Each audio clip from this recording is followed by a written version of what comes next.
Hey YouTube, welcome to another episode with Marks. I wanted to touch on today, jotted down a note, shearing and culling, and looking at the difference in sales tactics.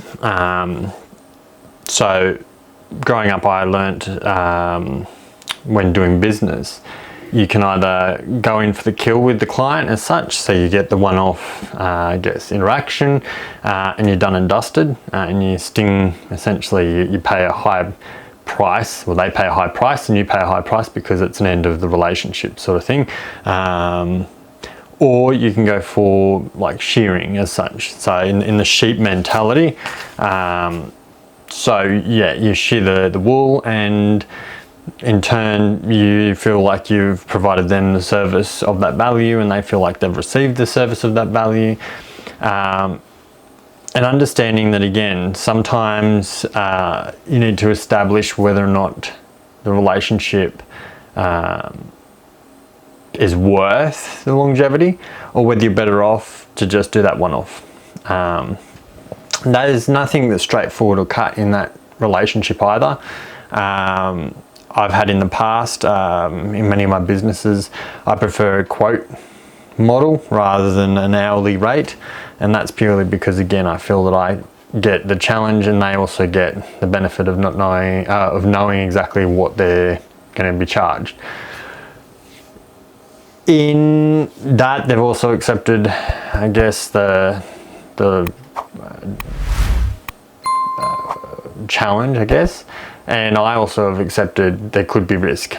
Sometimes I win, sometimes I lose, and that's part and parcel. Like, the job might take longer than expected because there's some hiccups, depending on, again, the size of the hiccup and the relationship, to whether you can renegotiate on that, or whether you've just got to cop that hit.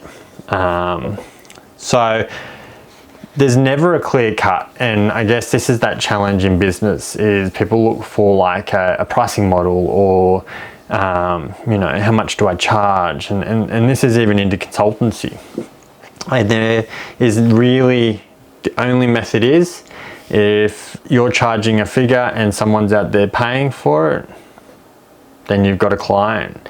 I've heard in the past people have been, you can gauge from client reactions. I've noticed that too. Sometimes when I've given people a figure, or on the bill, and I've observed their body language, and they've kind of been shocked in like that was cheaper than expected, and so I've been able to adjust the pricing accordingly. So you're gauging from the market themselves. You can do the competitive route, so looking for your competitors, find out what they're charging. But you've got to also understand that you're apples and oranges, because your service may not be the same as their service. So there's really no way for you to accept through time and delivery that you're going to actually understand if you're cutting, or you're culling, or you're shearing. And if you're, you just got to gauge off the market. You've got to gauge off the response. You've got to use your history of business to, again, if people keep coming back and people keep recommending you, that's potentially showing either you're under market, like you're relatively cheap. And you've got to remember as well, with that, there's the mentality of cheap can be nasty. So you don't always want to be the cheapest, but expensive comes with a premium. If you can justify that premium, by all means, fantastic. I believe I've touched on it before the sort of technology hit a lot of the industries. I was running an electrical business, and I got onto ServiceMate in their early days, and I was using ServiceMate application. It's a web-based, and at the time they only had an iPhone and an Apple application. I was operating from that, and that was sending text messages notifying my customer I'm on the way, and I'm about my ETAs, whatever. And that was, there was a lot more, I guess, professional service delivered from a trade company. Now, that was sort of, at the time, new and emerging. I had a lot of feedback from people surprised at, that element. But again, with my technology background in IT, I tried merging and finding ways that I could take my electrical industry into utilizing those and embracing it. I've always had the mentality that it really annoys me when I go to a doctor and I have to sit and wait. It doesn't respect my time just as much as I respect other people's time. And so therefore this sort of a system helped people not to feel like I was just another tradie.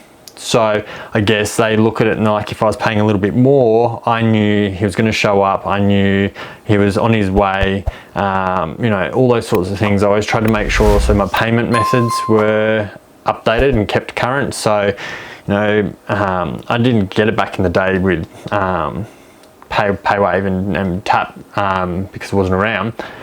But I had the click-clacks, I had everything to be able to provide whatever payment method required by my customer in order for them to feel like I'm providing them options. And that also opens doors as well. So other businesses that I've run, we got onto Afterpay when it was early and allowed our customers to pay through Afterpay, and that was fantastic. Look, at the end of the day, it's not my business how you run your finances, whether you run credit cards or what, but if you're going to use my service, I want to make sure that I'm providing you every opportunity and every avenue available in order to pay or transact with. So I thought that's an interesting thing. I haven't had a lot of people talk about the shearing and the culling, and I thought that I would share that with you guys. That was something that I was taught quite early on.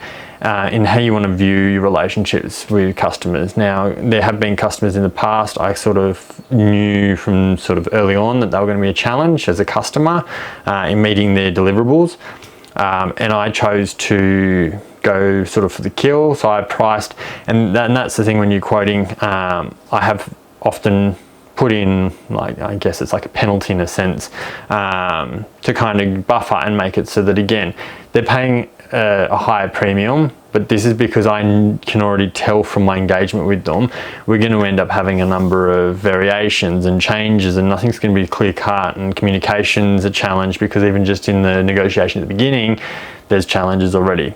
So history forecasts the future, and sure enough, when I've kind of, I guess, jacked the price a little bit to buffer for this and allow for it, I've pretty much hit the nail on the head most times and had the challenges come through. So you got to work out and go, if this feels like it could be a good long-term relationship, if they feel like they could provide you ongoing business and potentially more clientele, then just go for the shearing. Make enough to make ends meet, but don't go for, taking them to the wall. If you feel like this is going to be a relationship where it's like this is going to be the interaction, and I'm not fussed if they never use me again, then by all means go charging at a full ball.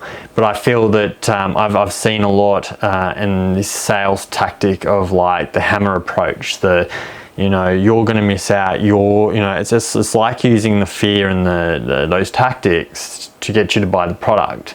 And this is like that whole, like, there's a limit to this. There's, 24 hours, there's whatever. That's the pressure. And I generally, that makes me pull away more than it does make me feel the urgency. I kind of go, well, I'll miss the ship then. I know that the universe will bring something else around, which will be much better, possibly.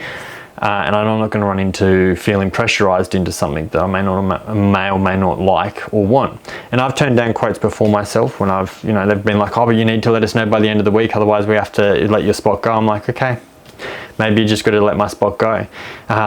So those tactics as well, and realizing that you're in control. And I guess that's the recurring theme throughout most of my videos, is regaining that control, working out what you're wanting from life, and then you pursue that. If you've enjoyed the video, thumbs up, hit the subscribe, bell notification, 9 AM. Catch you tomorrow morning. Have a great day. Bye for now.